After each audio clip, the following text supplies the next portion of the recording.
कहानी शुरू होती है फ्रांस के एक छोटे से टाउन से, जहां रात के समय कुछ टीनेजर्स नदी के किनारे पार्टी कर रहे होते हैं। सब लोग म्यूजिक, डांस और ड्रिंक्स में बिजी होते हैं, लेकिन लिया इस पार्टी को एंजॉय नहीं कर पा रही होती। उसके दिमाग में घर की टेंशन चल रही होती है, क्योंकि उसके पेरेंट्स करीन और स्टेफेन के बीच अक्सर लड़ाई होती रहती है। इसी टेंशन में लिया भीड़ से दूर होकर अकेले नदी की तरफ चली जाती है। वह नशे में होती है, तभी उसका पैर एक पत्थर से टकराता है और वह नीचे गिर जाती है। लेकिन जैसे ही वह सामने देखती है, उसके होश उड़ जाते हैं। मिट्टी और पत्थरों के बीच एक बहुत पुराना इंसानी स्केलेटन पड़ा होता है। लिया डरकर पीछे हटती है, तभी उसकी नजर स्केलेटन के हाथ पर जाती है। उसके हाथ में एक सिल्वर ब्रेसलेट होता है। लिया तुरंत पुलिस को इन्फॉर्म करती है। पुलिस स्टेशन में ऑफिसर बताती है कि स्केलेटन किसी यंग लड़के का लग रहा है और बॉडी करीब 30 साल पुरानी हो सकती है। ये सुनकर लिया और ज्यादा परेशान हो जाती है। उसे यह सोचकर अजीब लगता है कि जिस इंसान की यह बॉडी है, उसके घर वालों को शायद इतने सालों तक यही लगता रहा होगा कि वह बस गायब है। थोड़ी देर बाद लिया की मां करीन उसे लेने आती है। घर में सब लोग टेंशन में होते हैं,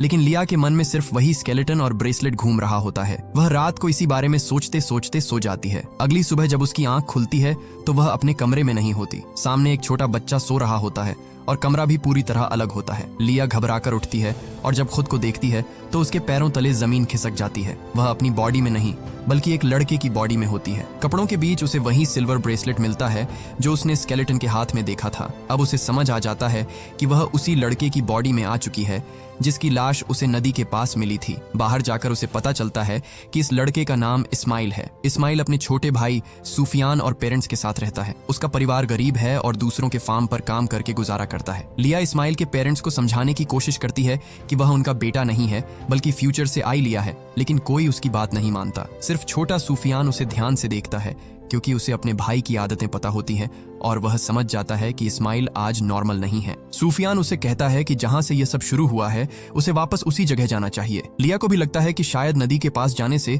वह अपने टाइम में वापस लौट सकेगी, लेकिन जैसे ही वह निकलने की कोशिश करती है, इस्माइल का पिता उसे फार्म पर काम करने के लिए कहता है। लिया को पता चलता है कि इस्माइल का परिवार मजबूर है और अगर वह काम छोड़कर भागा तो प्रॉब्लम बढ़ सकती है। फिर भी लिया के पास कोई दूसरा रास्ता नहीं होता। सूफियान बाकी लोगों का ध्यान भटकाता है और लिया वहां से भाग जाती है। दूर से फार्म ओनर का बेटा पाई उसे देख लेता है। पाई इस्माइल के साथ पढ़ता है, लेकिन वह अमीर घर का बिगड़ा हुआ लड़का है और इस्माइल को नीचा दिखाता रहता है। लिया रोड पर लिफ्ट मांगती है, लेकिन कोई उसे लिफ्ट नहीं देता। यहाँ उसे पहली बार समझ आता है कि इस्माइल की जिंदगी कितनी मुश्किल थी। लोग उसे गरीब समझकर इग्नोर करते हैं। लिया पैदल ही टाउन की तरफ चल देती है। टाउन पहुंचकर वह डेट देखती है और हैरान रह जाती है, क्योंकि आज 15 जून 1991 होता है, यानी वह अपने प्रेजेंट से लगभग 30 साल पीछे आ चुकी होती है। तभी पेट्रिशिया नाम की एक औरत उसे पहचान कर अपने साथ ले जाती है। पेट्रिशिया बताती है कि इस्माइल को अपनी बैंड टीम के साथ ऑडिशन देना है ताकि 21 जून वाले फेस्टिवल में उनकी परफॉर्मेंस हो सके। लिया मजबूरी में उसके साथ चली जाती है। पेट्रिशिया उसे जिस घर में लेकर जाती है उसे देखकर लिया फिर हैरान हो जाती है, क्योंकि यह वही घर होता है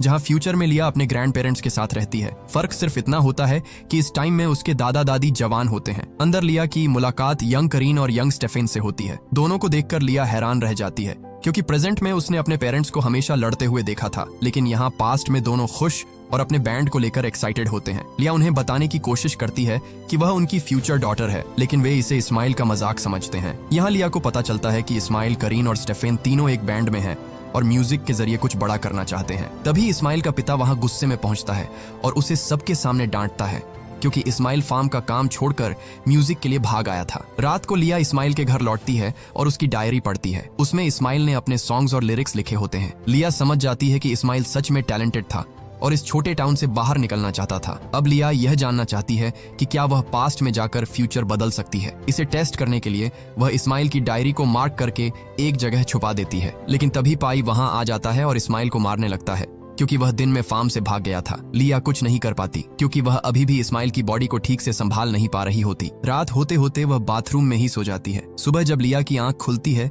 तो वह फिर से अपने प्रेजेंट टाइम में अपनी असली बॉडी में होती है। पहले उसे लगता है कि शायद ये सब सपना था, लेकिन फिर वह उसी जगह जाती है जहां उसने पास्ट में इस्माइल की डायरी छुपाई थी। मिट्टी हटाने पर उसे सच में वही डायरी मिल जाती है। अब लिया को यकीन हो जाता है कि वह सच में 1991 में गई थी और पास्ट में किया गया काम फ्यूचर पर असर डाल सकता है। लिया अपनी फ्रेंड रोमेन को सब बताती है, लेकिन रोमेन उसकी बातों पर भरोसा नहीं करती। इसके बाद टाउन मीटिंग में पुलिस बताती है कि नदी के पास मिली बॉडी की पहचान अभी कंफर्म नहीं हुई है, क्योंकि 30 साल पहले इस टाउन से कई लोग मिसिंग हुए थे। तभी लिया सबके सामने कह देती है कि वह बॉडी इस्माइल की है, क्योंकि उसके हाथ में वही ब्रेसलेट था। ये सुनते ही सब हैरान हो जाते हैं। तभी मीटिंग में मौजूद एक आदमी इमोशनल होकर पुलिस पर गुस्सा करने लगता है। वह इस्माइल का छोटा भाई सूफियान होता है, जो अब बड़ा हो चुका था। सूफियान बताता है कि उसका भाई इस्माइल 21 जून 1991 की फेस्टिवल वाली रात मिसिंग हुआ था। मीटिंग के बाद सूफियान लिया से पूछता है कि वह इस्माइल को कैसे जानती है, लेकिन लिया उसे सच नहीं बता पाती। अब लिया समझ जाती है कि उसे इस्माइल की मौत का सच पता करना होगा। रात को लिया फिर सो जाती है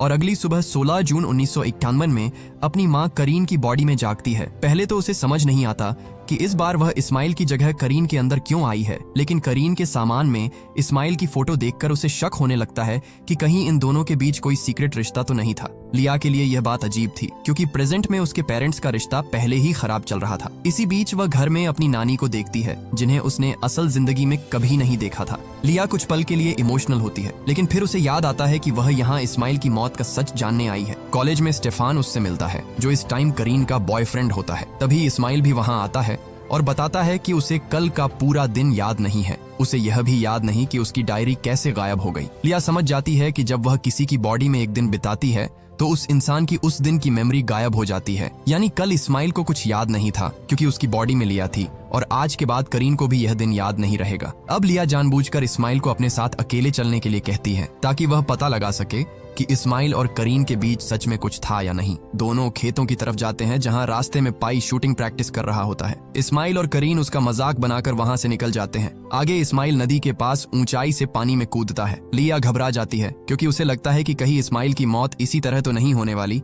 लेकिन फिर उसे याद आता है कि इस्माइल 21 जून की फेस्टिवल वाली रात गायब हुआ था, यानी उसकी मौत में अभी 5 दिन बाकी है।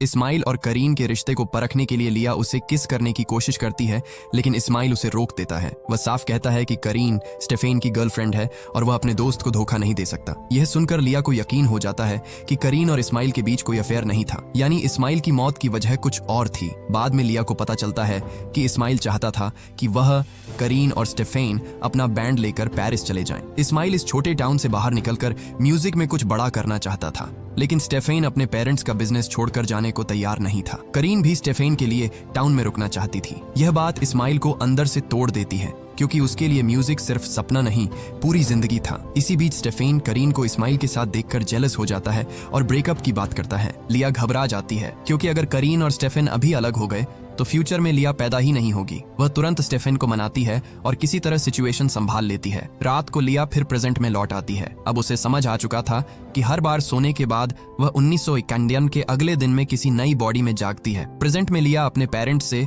उनके पुराने बैंड के बारे में पूछती है। करीन और स्टेफेन हैरान हो जाते हैं, क्योंकि उन्होंने कभी लिया को यह बात नहीं बताई थी। इसके बाद ऑफिसर उसे बताती है कि डीएनए रिपोर्ट से कंफर्म हो गया है कि नदी के पास मिली बॉडी इस्माइल की ही थी। लिया ऑफिसर को बताती है कि पाई कॉलेज में इस्माइल को परेशान करता था, लेकिन वह टाइम ट्रैवल वाली बात समझा नहीं सकती। घर जाकर वह अपने पेरेंट्स से सीधे पूछती है कि 21 जून 1991 की रात इस्माइल के साथ क्या हुआ था। इस्माइल का नाम और वह डेट सुनते ही करीन और स्टेफेन दोनों डर जाते हैं और बात टाल देते हैं। लिया को अब यकीन होने लगता है कि दोनों कोई पुराना राज छुपा रहे हैं। थोड़ी देर बाद लिया को अपनी माँ के फोन से पता चलता है कि करीन का प्रेजेंट में किसी से अफेयर चल रहा है। ये देखकर लिया और टूट जाती है, क्योंकि पास्ट में उसने करीन को स्टेफेन के लिए अपने सपने छोड़ते देखा था और प्रेजेंट में वही करीन स्टेफेन को धोखा दे रही थी। रात को लिया अपनी फ्रेंड्स रोमेन और डोरा को वीडियो कॉल पर सब बताती है। वह कहती है कि अब जब वह सोएगी तो शायद 17 जून 1991 में उठेगी, लेकिन किसकी बॉडी में यह उसे नहीं पता। अगली सुबह लिया 17 जून 1991 में पाई की बॉडी में जागती है। पाई वही अमीर लड़का होता है जो इस्माइल को हमेशा परेशान करता था, इसलिए लिया को सबसे ज्यादा शक उसी पर होता है। उसे फ्यूचर से पता था कि आज कॉलेज में पाई और इस्माइल की फाइट होने वाली है, लेकिन जैसे ही वह आंख खोलती है उसे अपने पास जेनिफर नाम की लड़की दिखती है। जेनिफर चुपके से पाई के कमरे से निकलती है। लिया हैरान होती है, क्योंकि फ्यूचर में पाई की शादी सैंड्रा से हुई होती है। पाई के घर में लिया को कई गन्स दिखाई देती है। ये देखकर उसका शक और गहरा हो जाता है। कॉलेज जाते वक्त पाई के दोस्तों से लिया को पता चलता है कि पाई पहले सैंड्रा से प्यार करता था, लेकिन सैंड्रा ने उसे छोड़ दिया था। अब पाई सीक्रेट तरीके से जेनिफर के करीब है। कॉलेज पहुंचकर लिया करीन को परेशान देखती है, क्योंकि उसे पिछला दिन याद नहीं होता। लिया समझ जाती है कि करीन की मेमोरी इसलिए गायब है क्योंकि कल उसकी बॉडी में लिया थी। अब लिया इस्माइल के पास जाकर फाइट रोकने की कोशिश करती है, लेकिन इस्माइल इसे पाई की चाल समझता है। लिया सोचती है कि अगर ओरिजिनल टाइमलाइन में पाई ये फाइट हार गया होगा तो शायद उसी बेइज्जती का बदला लेने के लिए उसने इस्माइल को मारा होगा। इसलिए वह फैसला करती है कि आज पाई की बॉडी में इस्माइल से फाइट जीतनी होगी। फाइट से पहले लिया जेनिफर को देखती है, जिसका कॉलेज के बच्चे मजाक बना रहे होते हैं। पाई की बॉडी में लिया सबके सामने जेनिफर को किस कर देती है और सबको कहती है कि कोई उसका मजाक नहीं उड़ाएगा। इसके बाद इस्माइल और पाई की फाइट होती है। शुरुआत में लिया को बॉडी कंट्रोल करने में दिक्कत होती है, लेकिन आखिरकार वह इस्माइल को हरा देती है। रात को जेनिफर फिर पाई से मिलने आती है और थैंक्स बोलती है। लिया को लगता है कि उसने सब ठीक कर दिया है और शायद अब इस्माइल बच जाएगा, लेकिन सुबह प्रेजेंट में लौटकर जब वह चेक करती है तो इस्माइल की मौत अब भी हुई होती है। अब लिया समझ जाती है कि पाई ने इस्माइल को फाइट वाली वजह से नहीं मारा। वह प्रेजेंट टाइम में पाई से मिलने उसके ऑफिस जाती है और इस्माइल के बारे में पूछती है, लेकिन पाई कुछ बताने से बचता है। जाते वक्त लिया देखती है कि उसकी माँ करीन छुपकर पाई से मिल रही है। अब उसे पता चलता है कि करीन का अफेयर किसी और से नहीं बल्कि पाई से चल रहा है। बाद में लिया रोमेन से मिलती है और डोरा के बारे में पूछती है, लेकिन रोमेन कहती है कि उनकी डोरा नाम की कोई दोस्त ही नहीं है। लिया डर जाती है। वह डोरा के फूड ट्रक पर जाती है, लेकिन वहां डोरा की माँ बताती है कि उसकी कभी शादी ही नहीं हुई, इसलिए उसकी कोई बेटी भी नहीं है। तभी लिया उस औरत के हाथ पर वही टैटू देखती है जो उसने पास्ट में जेनिफर के हाथ पर देखा था। अब उसे समझ आता है कि पाई और जेनिफर को करीब लाकर उसने फ्यूचर बदल दिया है और इस नई टाइमलाइन में डोरा पैदा ही नहीं हुई। अब लिया को अपनी गलती सुधारनी थी। उसे पाई और जेनिफर को अलग करके पाई को वापस सैंड्रा के पास लाना था। उस रात लिया सोती है और अगली सुबह 18 जून 1999 में सैंड्रा की बॉडी में जागती है। लिया को लगता है कि यह उसके प्लान के लिए सही बॉडी है, क्योंकि अब वह खुद सैंड्रा बनकर पाई को जेनिफर से दूर कर सकती है। सैंड्रा का घर बहुत स्ट्रिक्ट होता है। उसके कई भाई बहन हैं और उसका फादर सब पर सख्ती रखता है। सैंड्रा का बड़ा भाई जॉनथन उसकी केयर करता है, लेकिन लिया के पास टाइम कम होता है, इसलिए वह जल्दी में कॉलेज निकल जाती है। कॉलेज में बाकी बच्चे सैंड्रा का मजाक बनाते हैं। करीन, स्टेफेन और इस्माइल भी उससे ज्यादा अच्छे से बिहेव नहीं करते। लिया ये सब इग्नोर करके पाई से बात करने की कोशिश करती है। पाई हैरान होता है, क्योंकि कुछ समय पहले तक सैंड्रा ने ही उससे ब्रेकअप किया था। वह पूछता है कि पहले जब वे दोनों साथ थे तो सैंड्रा ने उसे छोड़ा क्यों था और अब अचानक वापस क्यों आ रही है। लिया को इसका जवाब नहीं पता, क्योंकि वह सैंड्रा की असली फीलिंग्स नहीं जानती। प्रॉब्लम यह थी कि अब पाई जेनिफर के करीब जा चुका था। इसी बीच लिया को महसूस होता है कि सैंड्रा की तबीयत ठीक नहीं है। टेस्ट करने पर उसे पता चलता है कि सैंड्रा प्रेग्नेंट है। बाद में उसे पता चलता है कि यह बच्चा पाई का है। अब लिया को एक रास्ता मिल जाता है। वह सोचती है कि अगर पाई को प्रेगनेंसी का पता चला तो वह जेनिफर को छोड़कर सैंड्रा के पास वापस आ जाएगा और फ्यूचर फिर ठीक हो जाएगा। कॉलेज के बाद लिया पीछे के रास्ते से पाई के रूम में जाती है और उसे प्रेगनेंसी के बारे में बता देती है। पाई शॉक्ड हो जाता है। वह जेनिफर को पसंद करने लगा था, लेकिन सैंड्रा के प्रेग्नेंट होने की बात सुनकर जिम्मेदारी लेने को तैयार हो जाता है। लिया उसे जेनिफर से दूर रहने और सैंड्रा के साथ रहने के लिए कहती है। पाई मान जाता है। लिया को लगता है कि उसका प्लान काम कर गया और डोरा फ्यूचर में वापस आ जाएगी, लेकिन इस्माइल की मिस्ट्री अभी भी बाकी थी। इसलिए लिया सीधे स्टेफेन के घर जाती है। वहाँ इस्माइल, करीन और स्टेफेन अपने फ्यूचर के बारे में बात कर रहे होते हैं। इस्माइल चाहता है कि तीनों अपना बैंड लेकर पेरिस चले जाएं, क्योंकि उसे लगता है कि इस टाउन में रहकर उसका म्यूजिक कभी आगे नहीं बढ़ेगा। लेकिन स्टेफेन कहता है कि वह अपने पेरेंट्स का बिजनेस छोड़कर नहीं जा सकता। करीन भी स्टेफेन के साथ रहने के लिए टाउन में रुकने का फैसला करती है। ये सुनकर इस्माइल टूट जाता है। उसे लगता है कि उसके दोनों दोस्त उसे छोड़ रहे हैं। वह गुस्से में वहां से चला जाता है। लिया को डर होता है कि कहीं इस्माइल की मौत उसके अकेलेपन और टूटे हुए सपनों से तो जुड़ी नहीं है। वापसी में जॉनथन सैंड्रा को लेने आता है। उसे प्रेगनेंसी के बारे में पहले से पता होता है। वह पूछता है कि वह इस बच्चे के बारे में क्या करने वाली है। लिया जवाब नहीं देती, क्योंकि वह समझ चुकी थी कि किसी और की बॉडी में जाकर उसकी जिंदगी का फैसला लेना डेंजरस हो सकता है। वह जॉनथन से कहती है कि यह सवाल वह कल सैंड्रा से पूछे। रात को लिया सोती है और प्रेजेंट में लौट आती है। सुबह उठते ही वह सबसे पहले डोरा को चेक करने जाती है। इस बार डोरा वापस एग्जिस्ट कर रही होती है। लिया खुश होती है, क्योंकि इसका मतलब था कि उसने पास्ट की गलती ठीक कर दी। लेकिन बाकी किसी को कुछ याद नहीं था। रोमेन को भी यह याद नहीं था कि पिछली टाइमलाइन में डोरा थी ही नहीं। लिया समझ जाती है कि टाइमलाइन बदलती है, लेकिन बदलाव की मेमोरी सिर्फ उसके पास रहती है। अब लिया सैंड्रा के बारे में जानने के लिए उसके पुराने घर जाती है। वहाँ बूढ़ा जॉनथन मिलता है। वह बताता है कि सैंड्रा अब पाई से शादी के बाद अपनी लाइफ में खुश है और कभी कभी उससे मिलने आती है। बातों बातों में लिया को पता चलता है कि सैंड्रा ने अपना बच्चा रखा था और जॉनथन ने उसका साथ दिया था। लिया को राहत मिलती है कि उसने सैंड्रा की लाइफ में कुछ गलत फोर्स नहीं किया। लेकिन वापस आते समय ऑफिसर उसे रोकती है और बताती है कि इस्माइल की बॉडी की रिपोर्ट आ गई है। रिपोर्ट के हिसाब से इस्माइल की मौत एक्सीडेंट से नहीं हुई थी। 21 जून 1991 की रात उसके सिर में गोली मारी गई थी। ये सुनकर लिया पूरी तरह शॉक हो जाती है। पहले उसे पाई पर शक था, फिर इस्माइल के अकेलेपन पर, लेकिन अब साफ था कि उसकी मौत में गन शामिल थी। घर लौटने पर लिया को पता चलता है कि उसके पेरेंट्स को उसके रूम से इस्माइल की वही डायरी मिल चुकी है। अब लिया सच छुपा नहीं पाती। वह करीन और स्टेफेन को बता देती है कि वह हर रात 1991 में जाती है और इस्माइल की मौत रोकने की कोशिश कर रही है, लेकिन दोनों उसकी बात पर भरोसा नहीं करते। लिया उनसे पूछती है कि अगर इस्माइल उनका दोस्त था तो वेनपिन जून 1951 की रात के बारे में वे चुप क्यों हैं? दोनों फिर बात टाल देते हैं। गुस्से में लिया स्टेफेन को बता देती है कि करीन का अफेयर पाई के साथ चल रहा है। ये सुनते ही घर का माहौल बिगड़ जाता है। स्टेफेन गुस्से में निकल जाता है और करीन लिया पर भड़क जाती है। बात इतनी बढ़ती है कि करीन उसे थप्पड़ मार देती है और घर छोड़कर चली जाती है। अब लिया अकेली रह जाती है। प्रेजेंट में उसका घर टूट रहा था और पास्ट में इस्माइल की मौत करीब आती जा रही थी। लिया अपनी फ्रेंड रोमेन को बुलाती है और उससे कहती है कि जब वह सो जाए तो रोमेन उसका वीडियो रिकॉर्ड करे। लिया जानना चाहती थी कि जब वह पास्ट में किसी और की बॉडी में चली जाती है तब प्रेजेंट में उसकी बॉडी के साथ क्या होता है। रोमेन फोन कैमरा सेट करती है और लिया सो जाती है। अगली सुबह लिया 19 जून 1991 में पेट्रिशा की बॉडी में जागती है। पेट्रिशा वही औरत होती है जो रिकॉर्ड शॉप चलाती है और फेस्टिवल में इस्माइल के बैंड को परफॉर्म करवाने वाली थी। लिया को जल्दी ही पता चलता है कि पेट्रिशा की लाइफ भी काफी शेडी है। सुबह करीन उसके पास आती है और उससे कैंडीज मांगती है। पहले लिया को समझ नहीं आता कि ये कैंडीज क्या है, लेकिन फिर पता चलता है कि पेट्रिशा अपने रिकॉर्ड्स के अंदर ड्रग्स छुपा कर रखती है। करीन वही ड्रग्स लेने आई थी। यह देखकर लिया शॉक हो जाती है। अब उसे पता चलता है कि फेस्टिवल वाली रात ड्रग्स भी स्टोरी का हिस्सा हो सकते हैं। लिया करीन को रोकने की कोशिश करती है, लेकिन करीन कहती है कि वे लोग यह सब कॉन्सर्ट के बाद ही लेंगे। थोड़ी देर बाद इस्माइल भी पेट्रिशा के घर आता है। बातों से लिया को पता चलता है कि इस्माइल और पेट्रिशा के बीच पहले से क्लोजनेस थी। इस्माइल उससे खुलकर बात करता है। वह अपने घर, अपने ड्रीम्स और दोस्तों को लेकर परेशान होता है। लिया पेट्रिशा की बॉडी में रहते हुए इस्माइल को करीब से समझने लगती है। उसे महसूस होता है कि इस्माइल बाहर से स्ट्रॉन्ग दिखता है, लेकिन अंदर से बहुत अकेला है। इस्माइल किसी बात को लेकर पाई से मिलने जाना चाहता है। लिया उसे रोकने की कोशिश करती है क्योंकि अभी पाई पर शक पूरी तरह खत्म नहीं हुआ था, लेकिन इस्माइल कहता है कि पाई के साथ कुछ हिसाब बाकी है। लिया को पूरी बात समझ नहीं आती, लेकिन उसे इतना समझ आता है कि पेट्रिशा, ड्रग्स और पाई के बीच कोई कनेक्शन है। इसी बीच लिया को पेट्रिशा के कमरे में बेड के नीचे एक गन दिखाई देती है। अब उसका शक सीधे पेट्रिशा पर चला जाता है। रिपोर्ट में साफ था कि इस्माइल की मौत गोली से हुई थी और पेट्रिशा के पास गन मौजूद थी। उस दिन लिया ड्रग्स के असर से कमजोर पड़ जाती है और वही सो जाती है। प्रेजेंट में लौटकर रोमेन बताती है कि वीडियो में कुछ खास नहीं दिखा। लिया की बॉडी बस सोती रहती है,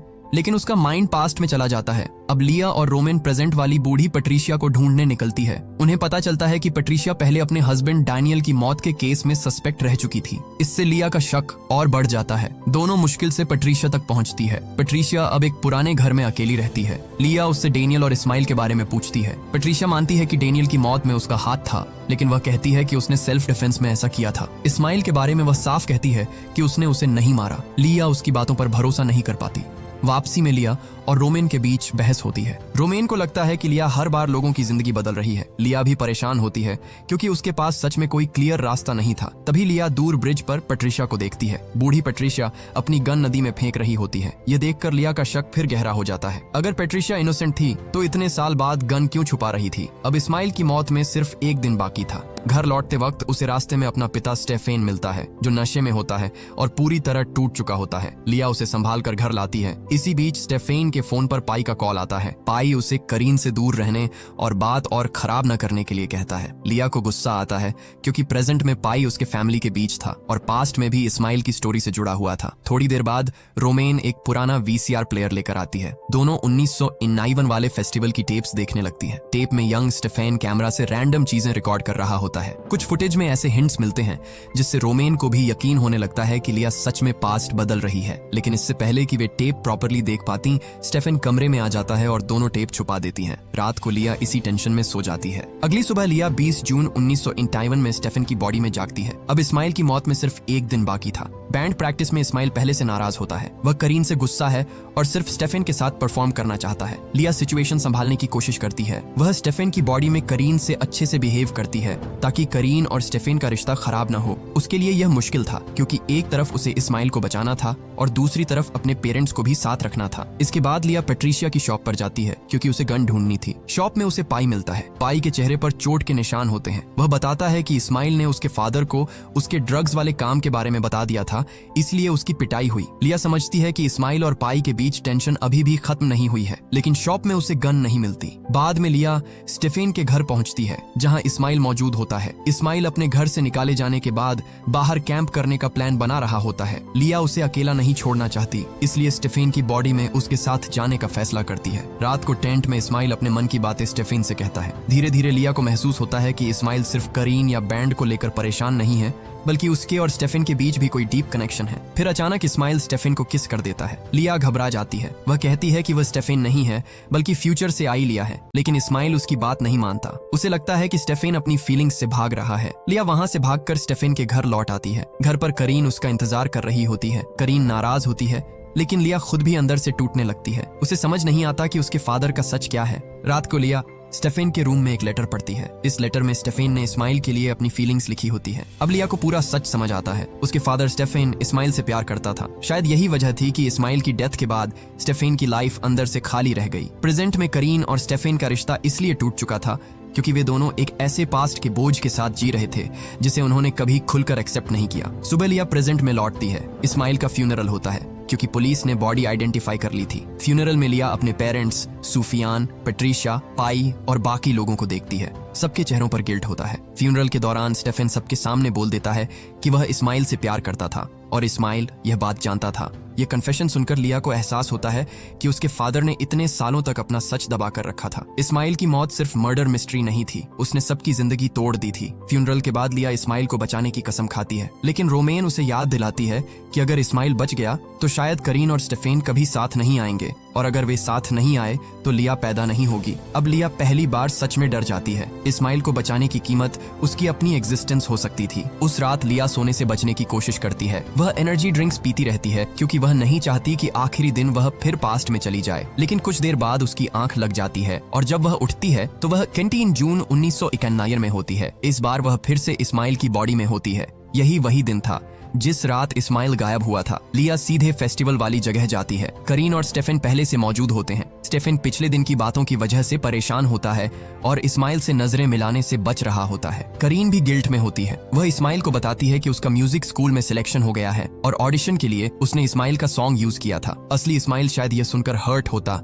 लेकिन लिया जानती थी कि करीन ने यह गिल्ट फ्यूचर में सालों तक ढोया होगा। इसलिए इस्माइल की बॉडी में लिया करीन को माफ कर देती है। फेस्टिवल का माहौल तेज हो रहा था। ड्रिंक में ड्रग्स मिली हुई थी और सब कुछ कंट्रोल से बाहर जाने लगा था। तभी पाई अचानक पेट्रिशिया वाली गन निकालता है और मजाक मजाक में इस्माइल के सिर पर तान देता है। लिया को लगता है कि शायद यही वो मोमेंट है जहां इस्माइल मरेगा, लेकिन पाई ट्रिगर नहीं दबाता और गन नीचे कर देता है। कुछ देर बाद गन स्टेफिन के हाथ में आ जाती है। स्टेफिन इमोशनल होता है। नशा, गिल्ट और इस्माइल के लिए उसकी फीलिंग्स एक साथ बाहर आने लगती है। वह गन पकड़े पकड़े इस्माइल के सामने अपने प्यार का इजहार कर देता है। करीन डरकर उसे रोकने आगे बढ़ती है और धक्का मुक्की में गन चल जाती है। सबको लगता है इस्माइल को गोली लग गई, लेकिन लिया सही समय पर बॉडी को बचा लेती है। गोली से इस्माइल की मौत नहीं होती। अब लिया समझ जाती है कि इतने सालों तक करीन और स्टेफिन शायद यही सोचते रहे होंगे कि इस्माइल उनकी वजह से मरा, जबकि असली मौत अभी बाकी थी। लिया वहां से भागती है और नदी की तरफ चली जाती है। पानी में गिरने के बाद वह किसी तरह किनारे तक पहुंचती है, लेकिन तभी सैंड्रा का भाई जॉनथन और उसके कुछ साथी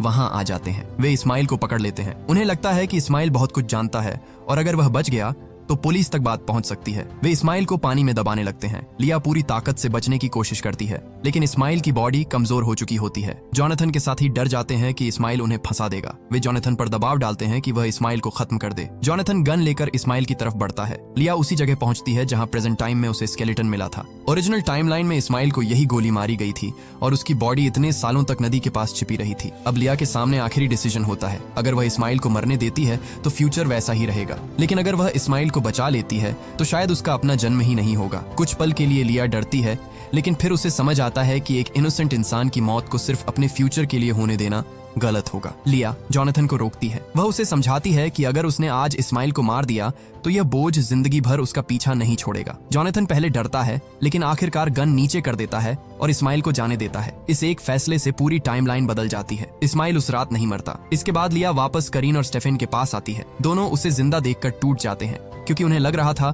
कि इस्माइल मर चुका है। वे उसे गले लगा लेते हैं। लिया जानती थी कि अब सब बदल चुका है। बाद में स्टेफिन आखिरकार करीन के सामने सच मान लेता है कि वह इस्माइल से प्यार करता है। करीन हर्ट होती है, लेकिन अब वह भी समझ जाती है कि उनका रिश्ता जबरदस्ती आगे नहीं चल सकता। जिस फ्यूचर में वे गिल्ट और झूठ के साथ साथ रहने वाले थे वह अब खत्म हो रहा था। रात के आखिर में लिया इस्माइल की डायरी निकालती है। उसे मालूम था कि अब शायद वह अपने प्रेजेंट में वापस नहीं जाएगी। इसीलिए वह डायरी में सब कुछ लिख देती है। वह लिखती है कि वह फ्यूचर से आई थी। उसने 7 दिनों तक अलग अलग लोगों की बॉडी में रहकर इस्माइल की मौत का सच जानने की कोशिश की और आखिर में उसे बचाने का फैसला किया। वह इस्माइल को बताती है कि शायद इसकी कीमत यह होगी कि लिया खुद कभी पैदा नहीं होगी, लेकिन वह चाहती है कि इस्माइल अपनी जिंदगी जिए और किसी गिल्ट के बोझ में न रहे। ये सब लिखने के बाद लिया डायरी को अपने पास रखती है और आखिरी बार सो जाती है। अगली सुबह असली इस्माइल अपनी बॉडी में जागता है। उसे पिछली रात की बातें ठीक से याद नहीं होती। वह डायरी पढ़ता है और उसमें लिया की लिखी बातें देखकर कंफ्यूज हो जाता है। पहले उसे लगता है कि शायद ये मजाक है, लेकिन डायरी में लिखी बातें इतनी सही होती हैं